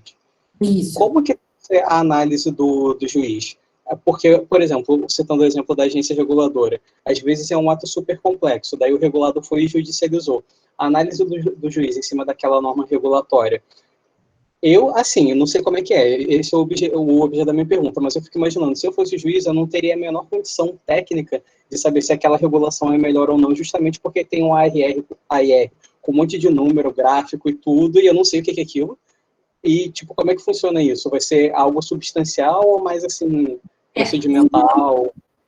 E essa é uma discussão que eu vou entrar no doutorado, mas o que eu posso dizer desde já os juízes hoje têm ingressado no mérito desses processos que são mais robustos, assim. Eles têm entrado em dado e etc., e fundamentado isso.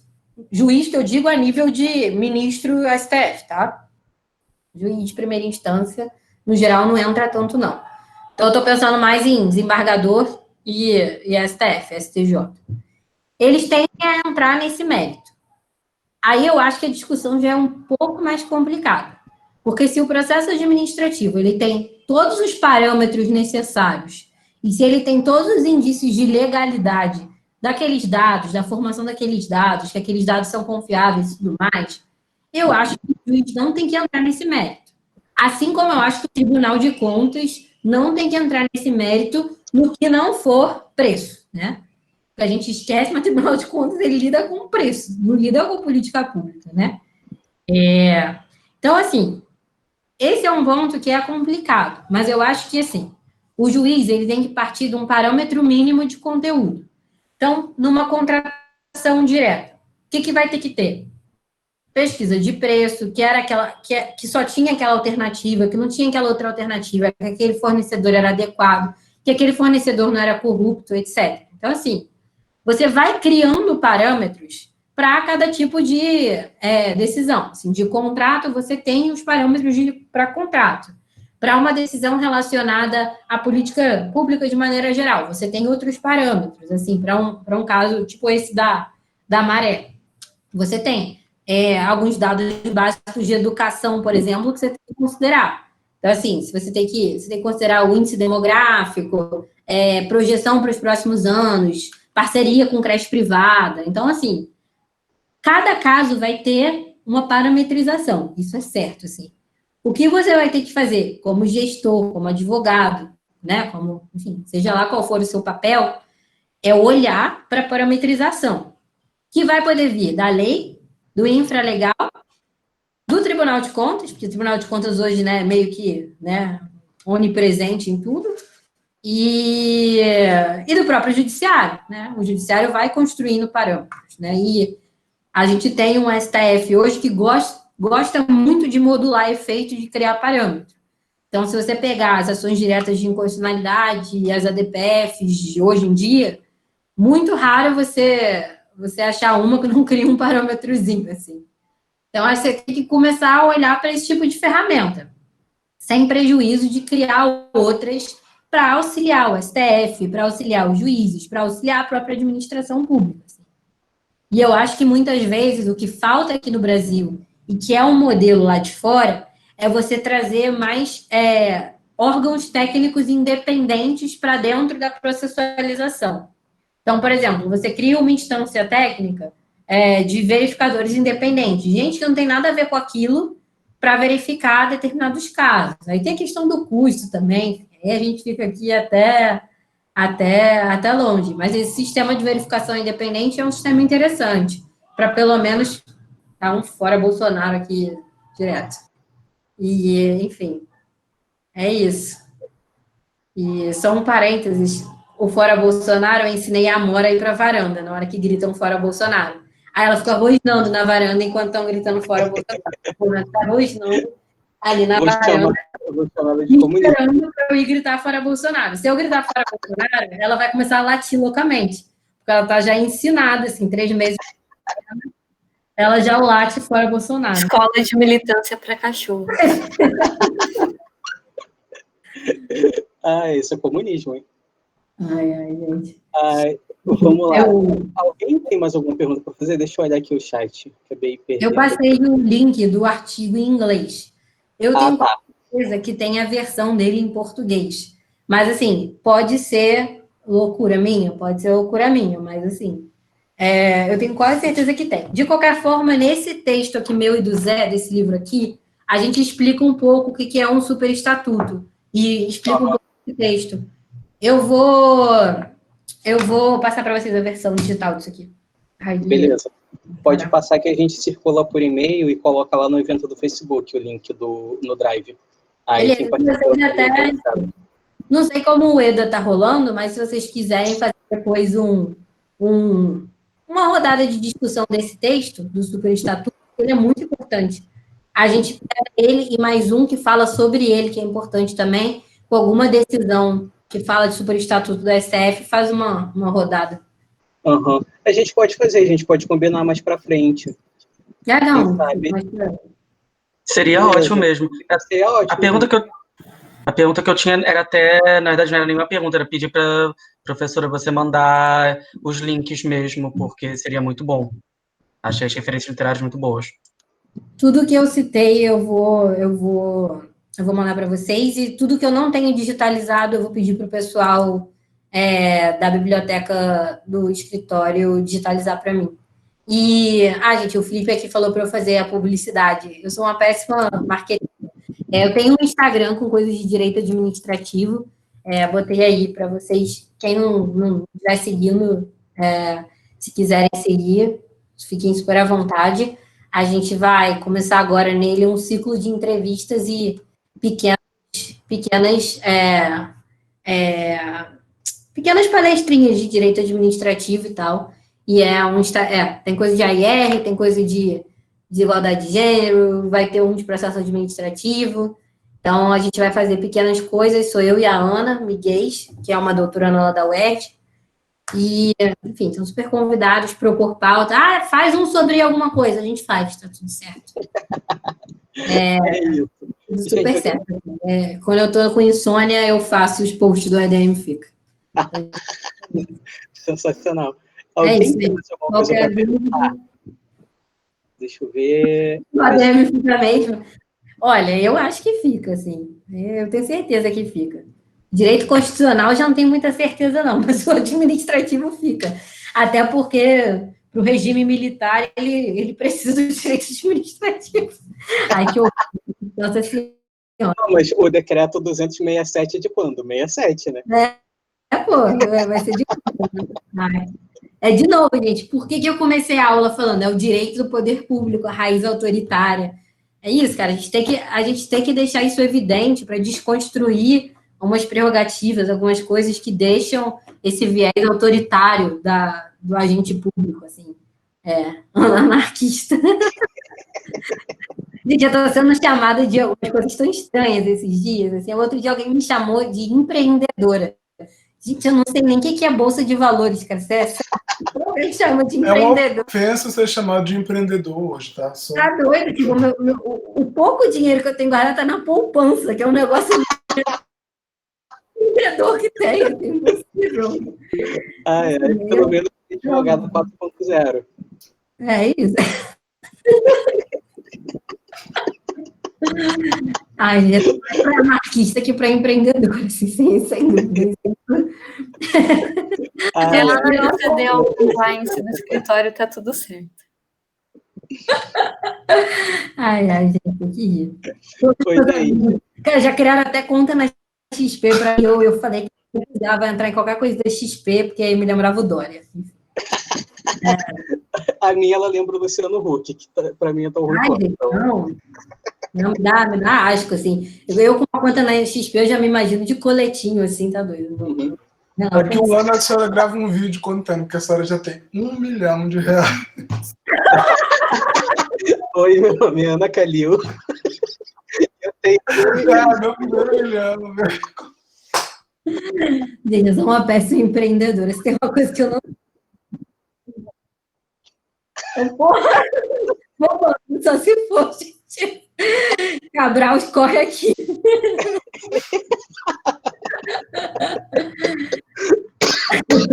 Aí a próxima live vai ser direto de Bangu, gente. Ai. Gente, eu acho que a gente pode encerrar, porque a gente já passou bonito, já. Tá 9 da noite já. Tem que liberar a hora. 9 da noite a gente tá falando de Bangu e Sérgio Cabral. Então, assim, realmente. Acho que já foi o assunto todo. Vamos encerrar aí. Mas obrigada por vir, né? Exatamente. Já que o Felipe tem aí o contato com a Ana mais próximo, pode falar. Quem me dera trabalhar com essa mulher maravilhosa. De quem? Da Isabela. Ótima exposição, sempre arrasa. Ela é demais. Eu tive uma eletiva com a Ana, da M3, e foi ótimo, assim. Era um tipo de caso concreto, bem estilo Harvard, já que a gente falou tanto hoje. Assim como a aula, a gente pegou vários casos, principalmente de regulação de serviço público, para estudar, lendo decisão, lendo também artigo que comentava sobre aquele tema, foi bem bacana, e com aula, né, para explicar as coisas que a gente lia, foi super legal. E ela era minha orientadora da monografia, mas intercorrências aconteceram, infelizmente a gente não pôde continuar. E detalhe, a gente lutou ainda para ficar junto, porque eu fui distribuído para outro professor, daí teve que entrar com recurso, daí me mandaram de volta para a Ana, e aí intercorrências da vida, e eu fiquei sem de novo. Basicamente foi isso, né?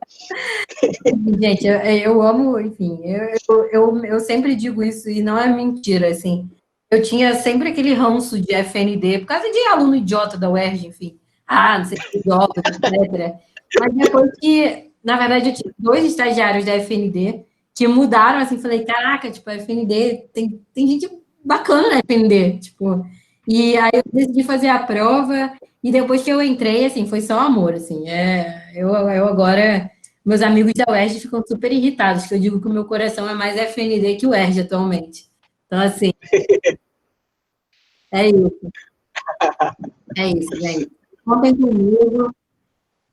Vamos fazer isso. Eu acho uma obrigação agora, Ana, prestar um concurso para a FND para virar professora efetiva. Não, gente, assim que abrir o fato. E assim, eu já até brinquei que... direito do Estado aberto. Não é direito administrativo, né? Mas é direito do Estado. Eu já até brinquei que se abrir, tipo, qualquer concurso em direito do Estado, eu faço, assim.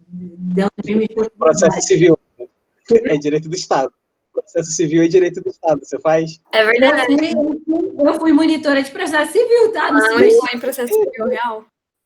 DIP é DIP também. Não, é é direito penal, do não dá, Estado. não. É penal aí, realmente eu vou passar vergonha, não dá, não.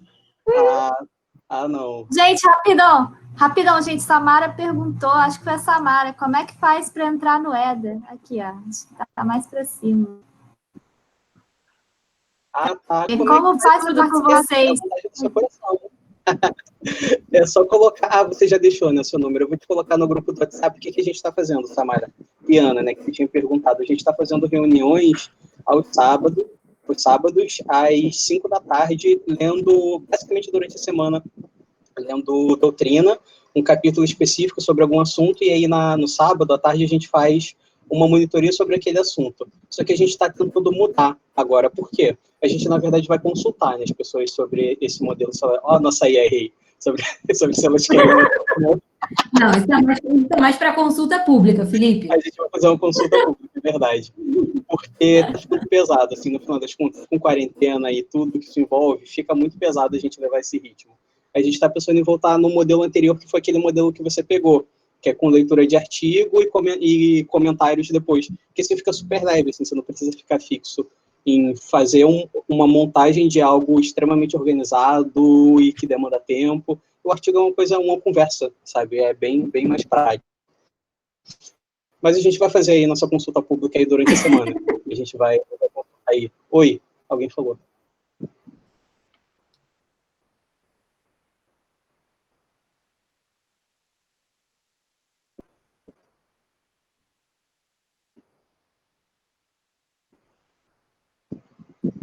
Aí você colocou aí, eu vi agora, né? Sim. Esse formulário é justamente a consulta pública do IGERIT. Deixa eu só explicar para o pessoal, explicar para a Ana, que são duas coisas diferentes. O IGERIT, pois é, gente, são vários grupos, instituições e feixes de competência, assim. O que é o IGERIT? O IGERIT é o feixe de competência maior, assim, a gente é só um órgão aí de centralização. A gente é direito administrativo. O IGERIT envolve várias matérias, assim, sei lá, de direito do trabalho até processo civil, tem de tudo, assim. Até. São vários polos, assim. Tem direito civil, não estou diminuindo nenhuma disciplina, tem direito civil também, que a gente pode diminuir à vontade aqui. Mas, no geral, assim, tem tudo, e são monitores da faculdade que vão fazendo esse esquema de monitorias durante a quarentena. Aí a gente está no meio, a gente entrou aí na dança. Depois das agências. O que foi? A Luciana botou que vocês são uma autarquia com autonomia reforçada. Eu falei, vocês são, tipo, autonomia em regime especial, a autarquia de regime especial. A gente é tipo isso. É isso aí. É tipo um Estado federativo. Convênio de cooperação interfederativo. E vamos discutir a forma aqui, galera. 9h da noite. A natureza jurídica. Não pode envolver empresa privada. Qual a natureza jurídica do IGERIT? Galera, Mas tem que hierárquico, vai para quem? Vai para o Caco? Não, gente. Por favor.